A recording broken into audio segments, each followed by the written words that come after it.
মসজিদে নববীতে আপনি যদি বিশ্বনবীর সালাম দিতে চান, আপনারা যেই গেট দিয়ে ঢুকতে হবে, গেটের নাম বাবুস সালাম। বাবুস সালাম দিয়ে যদি আপনি ঢুকেন, বিশ্বনবীর সালাম দিতে পারবেন। ওইটাই হলো মসজিদে নববীর প্রথম কাতার। লাইনে দাঁড়ালাম, ঢুকলাম। ভাগ্য ভালো, এমন একটা জায়গা পেয়েছি লেখা মাকান তাহাজ্জুদি রাসূলিল্লাহ, মানে এই জায়গায় রাসূল তাহাজ্জুদের নামাজ পড়তেন। আল্লাহর শুকরিয়া আদায় করে 2 রাকাত সালাত পড়ে আবার প্রথম কাতারে ঢুকে গেলাম। এবার বিশ্বনবীর সালাম দেওয়ার পালা।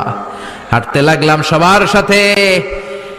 রাউদাতুম মিন রিয়াদিল জান্নার পরে ছোট্ট একটা জায়গা, এই জায়গায় সাইয়েদনা ঈসা আলাইহিস সালাম দুনিয়াতে আসার পরে, দাজ্জালকে হত্যা করার পরে 40 বছর দুনিয়াতে থাকার পর যখন ইন্তেকাল করবেন, বিশ্বনবীর বাম হাতের এই পাশের জায়গাটাতে ওনার সেখানে কবর দেয়া হবে।